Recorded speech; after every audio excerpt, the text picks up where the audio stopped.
యోబు గ్రంథము 23వ అధ్యాయము 1-17 వచనములు. అప్పుడు యోబు ఇలాగున ప్రత్యుత్తరమిచ్చెను, నేటి వరకు నేను మొరలిడుచు తిరుగుబాటు చేయుచున్నాను. నా వ్యాధి నా మూలుగు కంటే భారముగా నున్నది. ఆయన నివాస స్థానమునొద్ద నేను చేరునట్లుగా ఆయనను ఎక్కడ కనుగొందునో అది నాకు తెలియబడునుగాక. ఆయన సన్నిధిని నేను నా వ్యాజ్యమును విశదపరచెదను, వాదములతో నా నోరు నింపుకొనెదను. ఆయన నాకు ప్రత్యుత్తరమియ్యగా ఏమి పలుకునో అది నేను తెలిసికొందును. ఆయన నాతో పలుకు మాటలను గ్రహించుకొందును. ఆయన తన అధిక బలము చేత నాతో వ్యాజ్యమాడునా, ఆయన అలాగు చేయక నా మనవి ఆలకించును. అప్పుడు యథార్థవంతుడు ఆయనతో వ్యాజ్యమాడవచ్చును.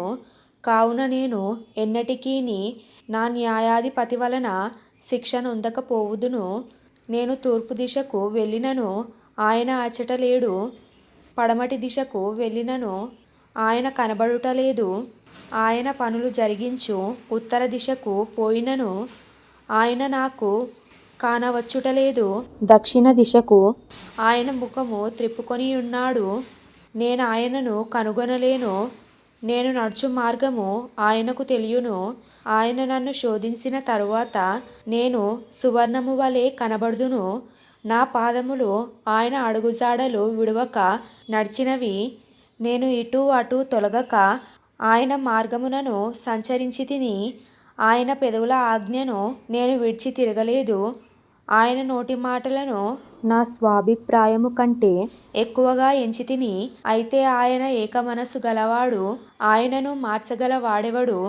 ఆయన తనకిష్టమైనది ఏదో అదే చేయును. నాకు విధింపబడిన దానిని ఆయన నెరవేర్చును.